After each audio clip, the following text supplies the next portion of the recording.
as well as I'm going to get into a little bit of the AFC and NFC race for the last three spots of the playoff picture, the 5, 6, and 7 seeds there. I'll get to, who's in there, what teams are going to be involved in those last three spots for the time being, and that race is going to come down to the last few weeks of the season. Obviously, it's going to be really fun going down to it. Then we're going to get into the Monday Night Football preview. I'm doing this on Monday, right before the games begin, so I will give you a preview, even though you won't even hear this until after the fact anyways, but I'll just give you kind of my prediction on what's going to go on in that one.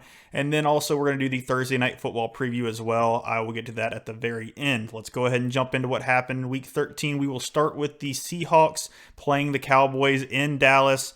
It was a fun Thursday night football game. The first one we've pretty much had all season. We thought a couple weeks ago we were going to have a good one between the Ravens and the Bengals. That turned out to be an absolute injury disaster. Just completely killed the vibe of the game. Division rival. It was going to be fun until it wasn't.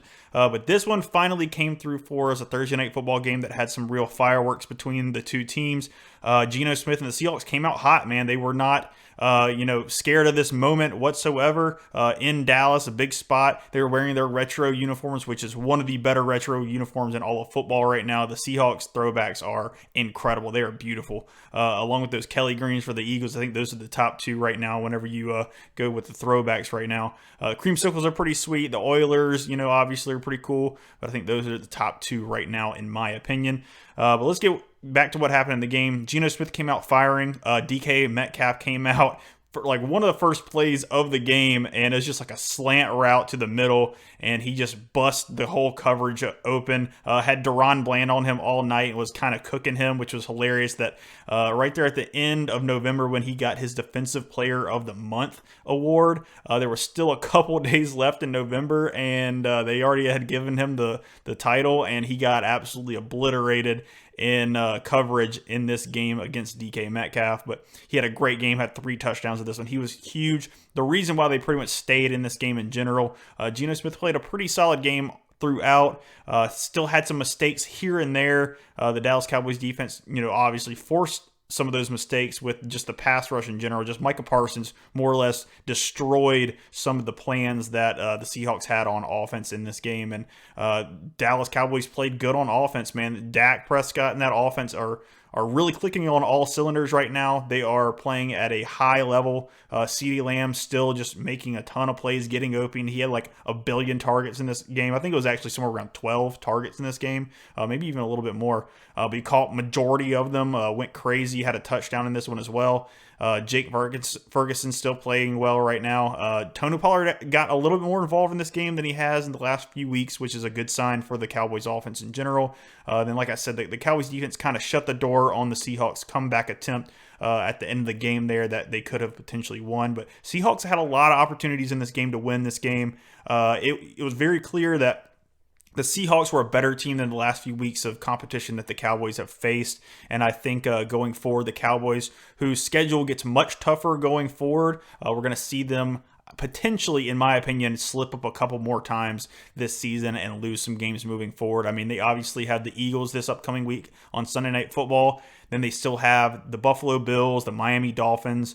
They got some competition going forward, and so I'll be curious to see how that goes and if they can still keep up this offensive production that they have had the last few weeks against inferior opponents. But yeah, Cowboys get another big win right there on the heels of the division in the NFC East on the Eagles, and that bodes huge for what happened later on in the day, or later on in the weekend, I should say, on Sunday.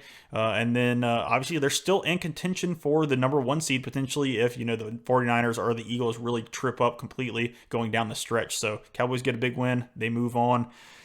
Lions versus Saints. This one, man, this was a crazy game. Lions came out swinging hard, 21-0 right off the rip, and I thought the Saints were just going to fold completely. They made a nice little comeback attempt, I'm not going to lie. Derek Carr started to get the ball into the hands of his playmakers. The defense for the Saints started to step up a little bit, and they got themselves back into this ball game. Alvin Kamara had a great game in this one. Taysom Hill was mixed in there. It's crazy. He is just the spark that they need sometimes, just to give them some physicality and just I don't know, just he can put it to defenders whenever he's either running the ball or catching the ball or throwing the ball. He can do it all. So it's very interesting that he's kind of like that jack of all trades guy for their offense. But yeah, so Saints get back in this game, but at the end of the day, the Lions were able to get the job done. They kind of hurt Derek Carr, which then Jameis Winston had to come in this game off of just randomly just getting assigned to I'm the next guy up, and he just had to come in and do what he could. And he had one play where he threw it and it should have been intercepted very easily. It got tipped, and Chris Olave took it down to like the 2-yard line, which I thought was hilarious. Just something that only Jameis Winston can get to be a completion whenever he comes in the game. Anytime he comes in the game, it's just straight up chaos for the most part. But yeah, Lions get another big win. Nice little bounce back after 2 weeks of some struggles from their offense, and they put up a pretty solid offensive performance here, which is a good thing for them going forward. Falcons versus Jets. This one, not a whole lot to say. Absolutely putrid, ugly game to watch. Tim Boyle, not good. Looks like they're going to potentially go back to Zach Wilson. That's the reports, at least on Monday morning, is the fact that I think they want to go back to a more competent quarterback, which is just funny that they went to Tim Boyle to try to get some kind of spark, and it was never going to happen because he's just not very good at football either.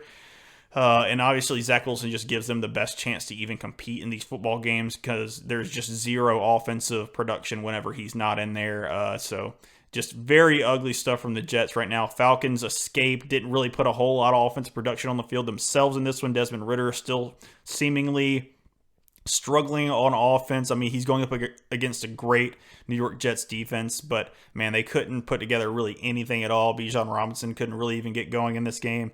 None of the playmakers could. I mean, Drake London had a terrible game too. Kyle Pitts didn't do anything.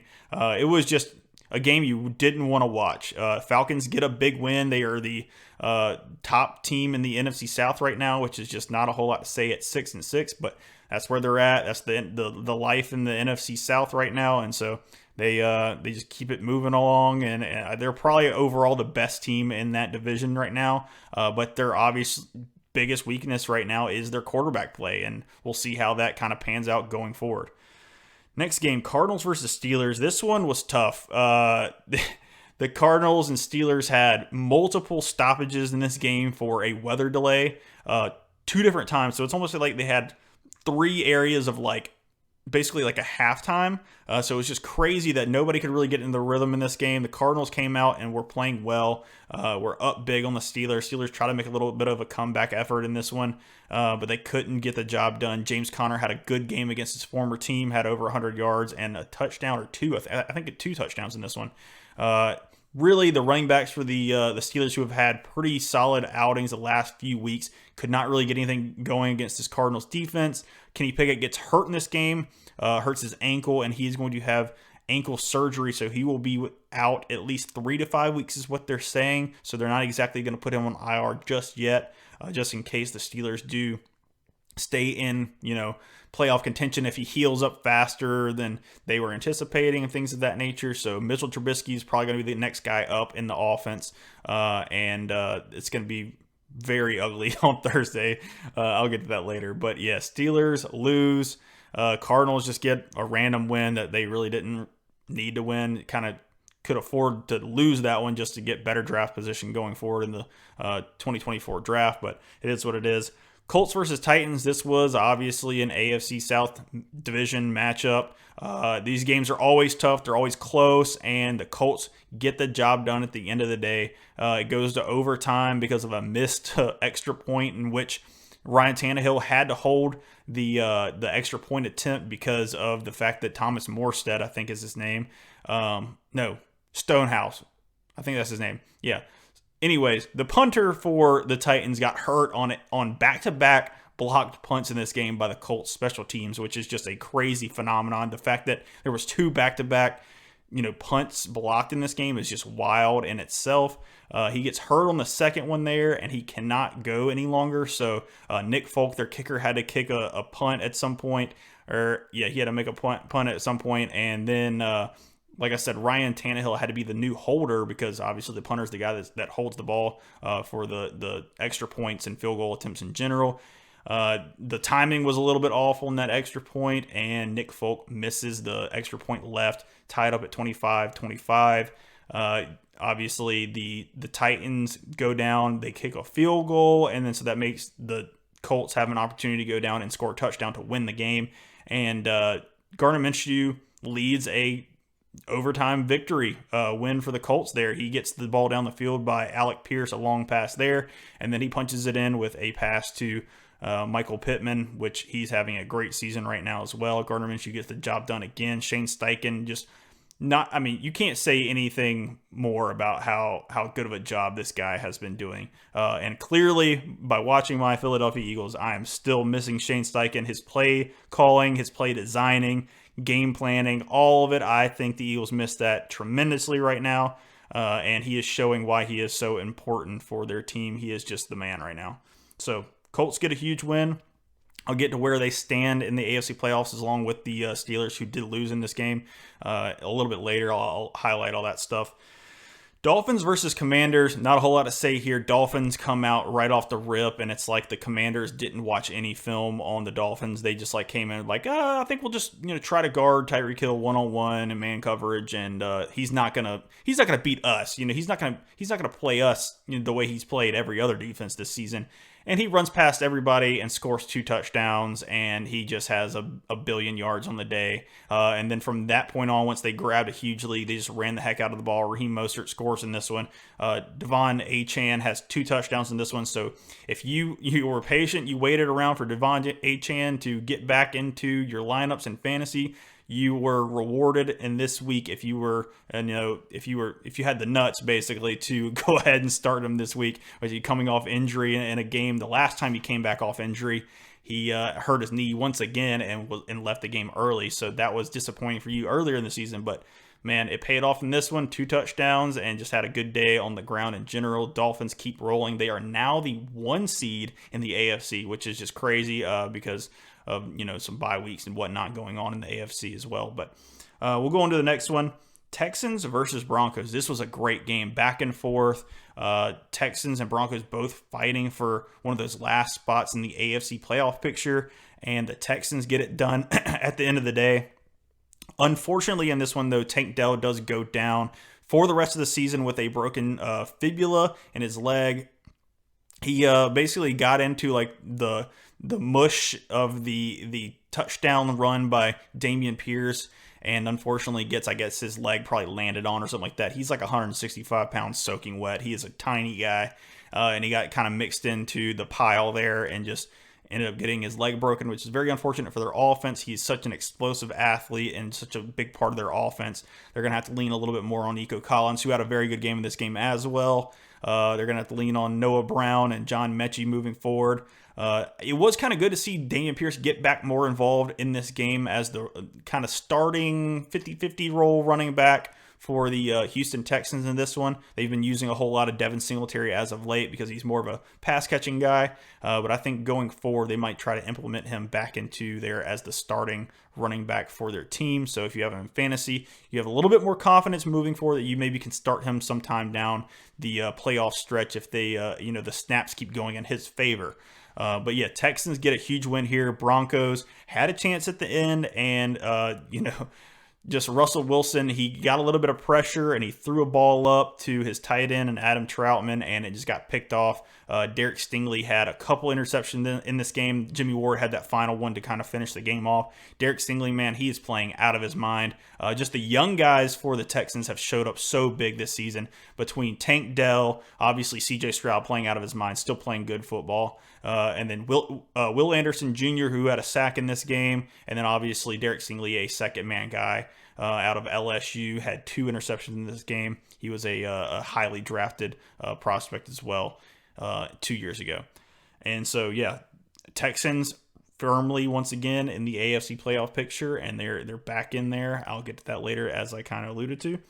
Rams versus Browns. This one was very interesting. Obviously, Joe Flacco gets the start in this game after just completely sitting on his couch all the way up until December. I just saw a tweet that I thought was hilarious. At the end of this game, when basically the Browns were kind of getting put away by the Rams here, somebody tweeted something out along the lines of Joe Flacco last weekend was sitting on his couch watching these games unfold, and now he is getting pile driven into a field goal post by Aaron Donald right now. And it's like life comes at you fast, but like the things you'll do to get that next paycheck in the NFL, because they're big and they're nice, but you got to take the beating and the punishment for it.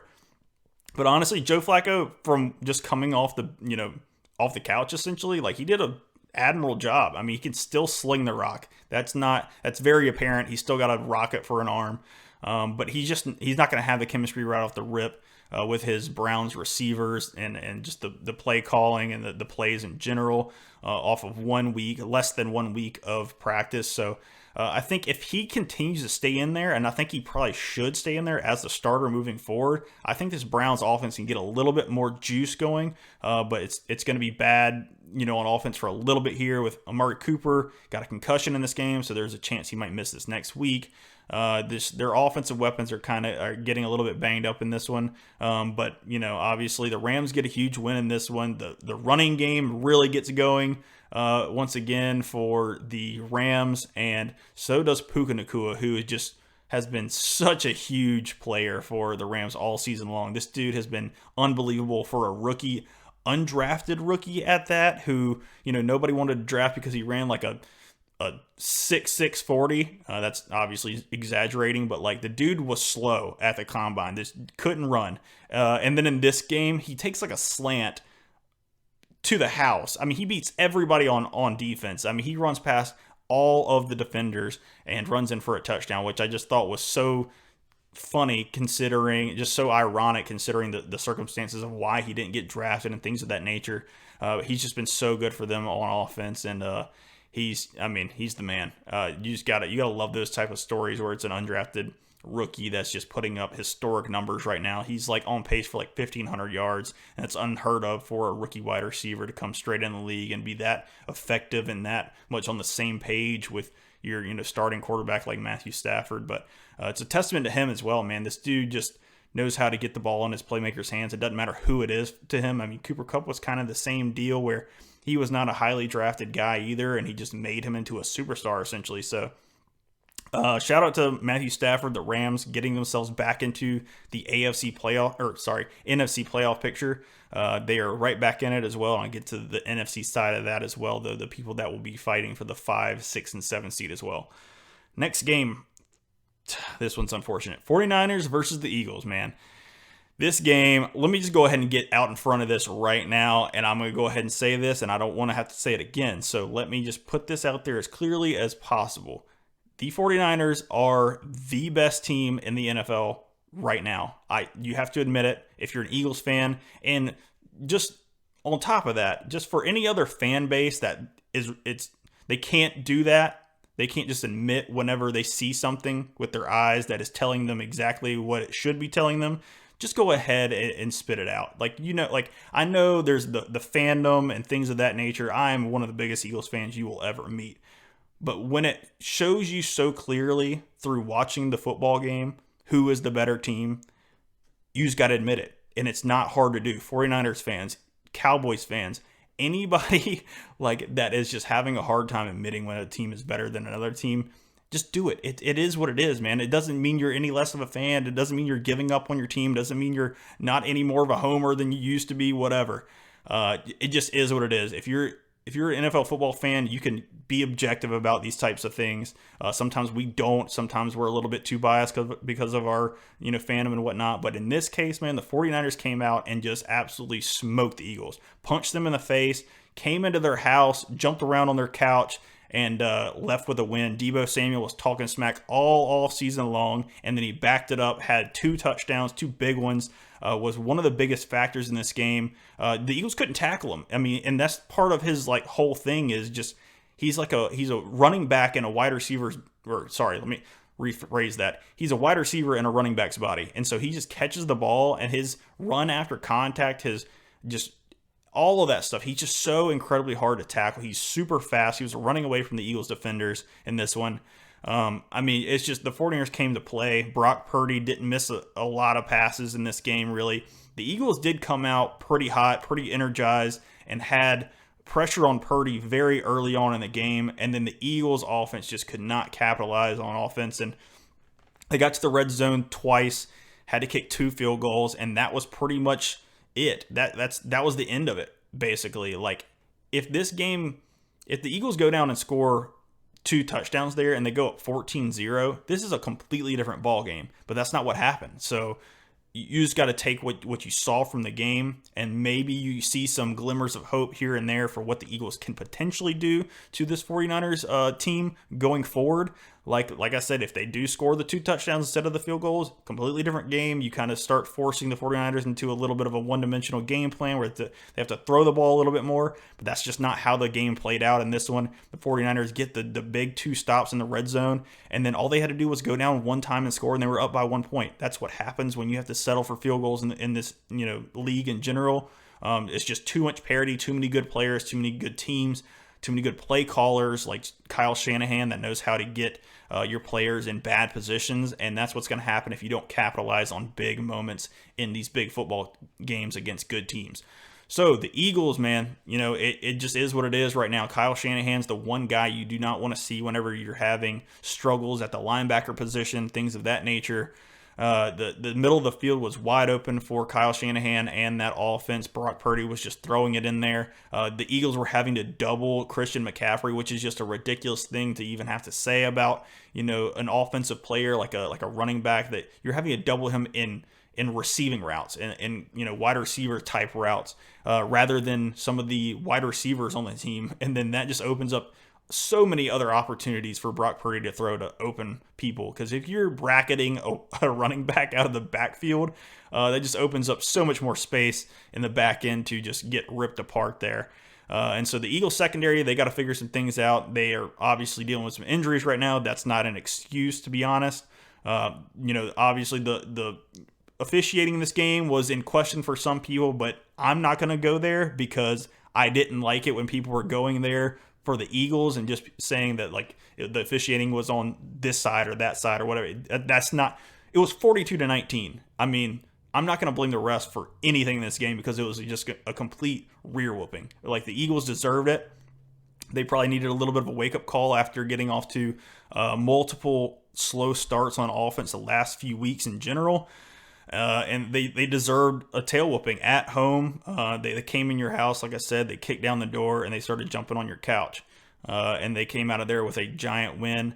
What I will say, though, is this does seem like it was the 49ers Super Bowl. They're like in the locker room, music on, jumping up and down like they just won the Super Bowl. So like, it's kind of crazy like that they put so much into this one game, and I'm wondering if that's going to hurt them down the stretch of, like, this was like their pinnacle. This was their peak of their season. Like, what if they can't get up for the other games as much as they did for this one? And they should be motivated for the rest of the season to go ahead and keep winning the rest of the games on the schedule because of the potential of taking the 1 seed from the Eagles, who have, I think, probably a little bit harder of a schedule moving forward than the 49ers do. And I personally have more faith in a 49ers team to continue to win out in this, the rest of their season, rather than the Cowboys potentially doing it. So I don't think that Cowboys are necessarily going to sneak up on the Eagles, but I think the 49ers can definitely take the 1 seed from the Eagles right now, who, once again, they lost this game, complete tail whooping, still the 1 seed in the NFL right now, best record in the NFL. But they got to get better, really. They got to improve on defense. The offense has to capitalize whenever they have the opportunities to score in the red zone. And so they got a lot of things to clean up, and I think they're going to be motivated to do so. And I think they're going to go into Dallas and try to put together a solid performance there, or else, the red flags, the panic button starts to get pressed there for the Eagles, who have been kind of skating by the last few weeks. Been very good wins, comeback wins against good teams, but eventually that can come back to bite you in the rear, and I think it did here. Another thing I will add as well is the fact that the Eagles were coming off of a ton of highly emotional, big wins against good football teams in a short amount of time. So the Eagles have played, obviously Dallas, and then they played the Chiefs, and then the Bills, and then the 49ers here the last 4 games. That's a lot of good football teams that they've played. The first 3 they won, obviously, but I think it's 3 games the last 13 days that the Eagles have played, and then for the 49ers, that was the first game in 10 days they have played. So 49ers are coming in on a lot of rest. The Eagles are coming in off of an overtime win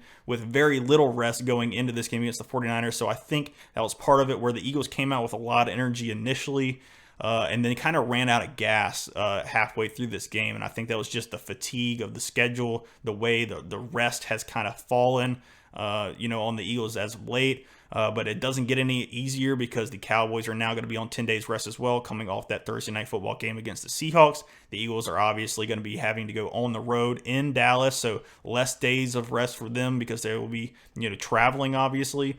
And then obviously their game was just on Sunday, not on Thursday. So just once again, they are behind the 8 ball when it comes to rest and things of that nature, but that is no excuse. It's the schedule is the schedule. It's just the way it fell this year for the schedule makers. Maybe they could have done a little bit better job, give us a little bit more of a benefit of the doubt in that department. But this was an absolute gauntlet that the Eagles are having to go through, and they lost the game, and it is what it is.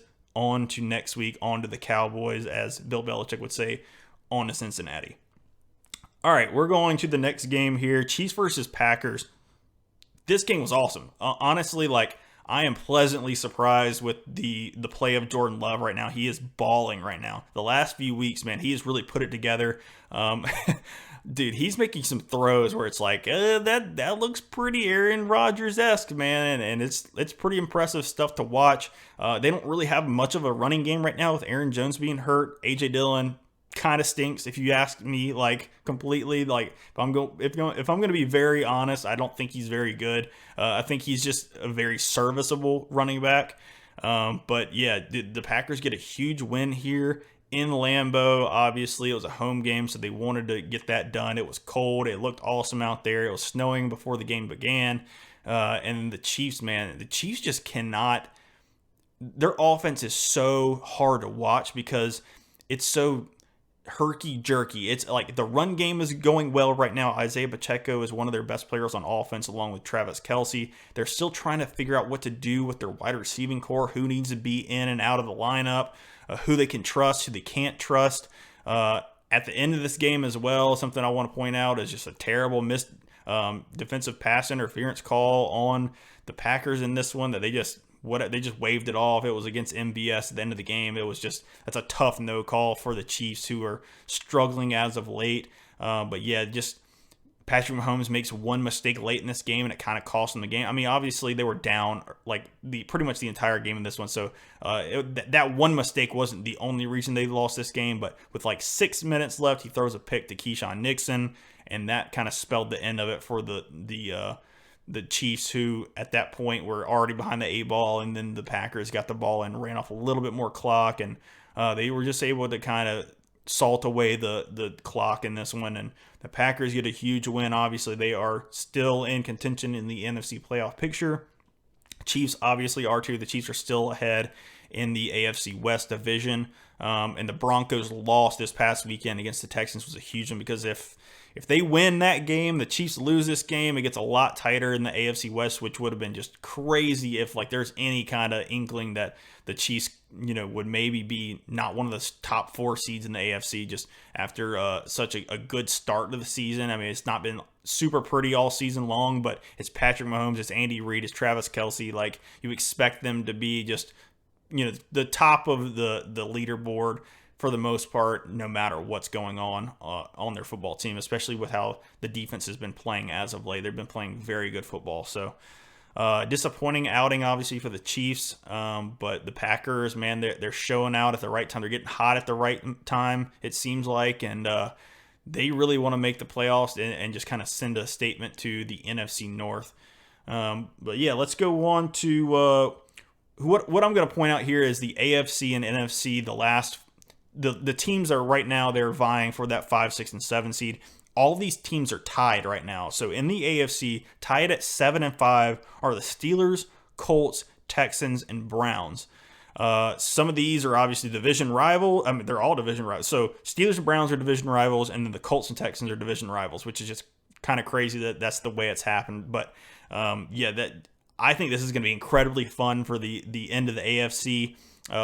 Coming down to the end of the season for the AFC. I think a lot of these teams, To be completely honest with you, the Steelers don't really want to see him in there. It sucks. I like Mike Tomlin. I like that record of him making playoffs and record of him being over 500. I don't know if he's going to get to it this season with a lot of things just going against him right now with the injury to Kenny Pickett, things of that nature. I just don't think they have a chance of any kind of upset in the AFC playoff picture if they do slide into that one of those spots. Colts, man, they are fun to watch on offense, man. Shane Steichen has that offense playing great. The defense is starting to play a little bit better than they've played all season, and I would really enjoy watching them play against one of the top seeds in the AFC and potentially playing spoiler. And that's the same that goes for the Texans, honestly. The Texans can be a team that are just super feisty offensively. CJ Stroud can get it done for their offense. Defense is playing much better week after week. D'Amico Ryans, I like him as the head coach, so I want to see one of them, play against one of the top AFC seeds as well. Browns, I'm almost in the same boat as the Steelers, where I wouldn't mind if they're in there. I kind of want to see Joe Flacco potentially go up against one of the top AFC teams. Just to see what he has left in the tank and see that good defense. The Browns' defense is still good. They're still trying to get players back from injury and stuff of that nature. But yeah, I would be interested in seeing Joe Flacco go up against some top competition, especially with that defense behind him. NFC-wise, all these teams are tied at 6-6. The Seahawks, Vikings, Rams, and Packers. Once again, we have just crazy. We have division rivals once again. We have the Vikings and the Packers, and then we have the Rams and the Seahawks. So when I said those teams earlier, that was all in an order. So that's the order in which they are currently 5 through 7 or 5 through 8, depending on the amount of teams there. But basically, Seahawks kind of on the decline, but they look good against the Cowboys. I just don't know how competitive they're going to be going down the stretch. They have great weapons on offense, but their offense has been very Dr. Jekyll, Mr. Hyde this season. The defense has playmakers, but they haven't played consistently. I mean, they got absolutely carved up by the Cowboys and Dak Prescott, which, I mean, he's been doing it to a lot of teams as of late, so it is what it is. But, I mean, the Seahawks are solid competition. They're going to be fun to watch if they're playing a top seed in the NFC. That's just another reason why it's so important to get the 1 seed in each of these conferences, so you don't have to play one of those teams trying to play spoiler. You get that first round bye, and you have playoff or home field advantage throughout the playoffs. That is just such a huge advantage when you only have to get 2 wins and you're in the Super Bowl. It's wild how that works. Then you get the Vikings. Another team who they're definitely on the decline right now. They were on a bye, so they're just kind of hanging on right now. Josh Dobbs, there was some potential of him getting benched, but I mean, who do they have to replace him right now? Are they going to go back to Jaron Hall? They have Nick Mullins on the roster as well, but it seems like they're probably going to stick with Josh Dobbs, even though he had a terrible last game, had 4 interceptions. But like I said, the Vikings are kind of stocked down right now, so I just don't think they're a very good team. They're interesting because of Brian Flores and the defense, who just slings blitzes. He doesn't care right now, man. He's just throwing everybody, just blitzing the kitchen sink at offenses right now and just seeing what happens. I kind of admire and like that portion of the way he coaches football, but I just don't think offensively right now the Vikings are going to be much. We'll see if Justin Jefferson gets back in this offense and maybe the offense completely transforms, but right now, I don't know about the Vikings. Rams, they are getting a little bit spicy right now. Their defense is better than people think it is right now, even though they don't have a whole lot of playmakers. They don't have a whole lot of household names on that defense. Raheem Morris has them playing great football. And then on the offensive side, man, they can win. Like, they have the weapons. Matthew Stafford's playing out of his mind. Kyron Williams is playing really, really good football. And Sean McVay just knows how to call games, play call in general, play design in general. He's getting Puka Nacua and Cooper Kupp and those guys open right now, and I'm looking forward to maybe seeing the Rams play spoiler or somebody in the NFC playoff picture. And then the Packers, man, this is my favorite one right here. I think that Jordan Love can get super hot at the end of this season and really destroy somebody's dreams of making a long playoff run that is a high seed in the NFC playoffs.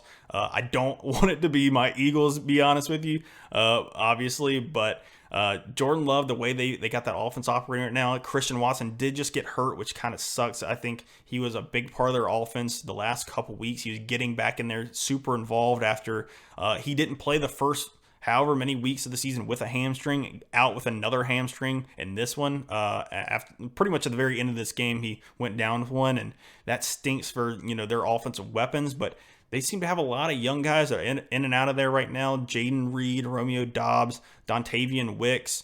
They have some playmakers. Tucker Kraft in there as well. Just a lot of young guys, and Jordan Love is just out there slinging it right now. And the defense for the Packers, still, I have a lot of questions about them, but they've been playing better as of late as well. So definitely kind of want to see Jordan Love in there in the NFC playoff picture as well. Let's move on to the Monday Night Football preview, man. This game, Jaguars versus Bengals. Honestly, I don't know how much I'm going to be tuning into this one, to be completely honest with you. I mean, the Jaguars should come in and just beat the crap out of the Bengals, really. We'll see how much Jake Browning has. I don't have a lot of confidence in the way that they can play on offense. I'm curious about this game to see how it looks, just based on the fact, like, selfishly, that I have Jamar Chase in fantasy, who I traded for, obviously, before the injury to Joe Burrow. But I just don't know how well he's going to be able to operate this offense, really. And the Jaguars got a decent defense. The offense should really be able to put up some numbers here, because they're probably going to get extra possessions because of just the lack of offensive production you're going to get from Jake Browning and the Cincinnati Bengals offense. But we'll see. You never know. It's the NFL. Any given Sunday or Monday or whenever you play, anything can happen. So crazier things have happened, that's for sure. You never know. Jake Browning could have one of the best games of his career in this game and just throw 3 touchdowns to Jamar Chase and another one to Tyler Boyd, and just have a ridiculous outing. I just don't believe that's going to be the case, and I think the Jaguars win this one. And then we got the Thursday Night Football preview here. Patriots at the Steelers. The Steelers are favored by 6, so the Steelers -6 in this one. Honestly, there's just about zero. There's a 0% chance I'm tuning into this game. I'll be straight up with you. There's no chance I watch a singular second of this game. You know what? I lied. There's a chance I'll watch a singular second, but I'm probably going to try to avoid it. I think I'd rather play like Fortnite, honestly, than watch this game. So it just is what it is. If I had to pick, especially with the spread and whatnot, I think I still go with the Steelers. They're going to be at home. I know it's Mitch Trubisky. You don't have a lot of confidence in him, but he can at least make some plays with his legs, and maybe he can make some throws in this game. He's not a terrible quarterback, but you just don't like it when you have to start a Mitch Trubisky for the Steelers. But the Patriots, man, on offense, they can't get anything going. Obviously, they just lost 6-0 to the Chargers. Just an absolute turd fest out there. I just don't have any confidence in the Patriots. The Patriots defense has actually been playing pretty well, so maybe they can turn Mitch Trubisky over a couple times in this one, and somebody makes a play. Maybe they'll start Malik Cunningham at quarterback instead of a Bailey Zappi or a Mac Jones. I don't know what they're going to do with their quarterback carousel right now. Obviously, they're trying to get one of the top picks in the draft to get themselves a Caleb Williams or a Drake May or somebody out there, but they need help. They need it quickly. But yeah, I think I'll just take the Steelers, and I guess the points at 6. I don't really feel confident in that. I'm not going to bet that. I don't even want to watch the game, like I said. So pretty much it for the recap of Week 13 and the previews for this week. I appreciate everybody tuning in and listening. Once again, follow me on all of the socials. Subscribe to YouTube. Follow on, Apple Music or Apple Podcasts, Spotify, wherever you listen to the podcast and things of that nature. And I will talk to you guys next week. Peace.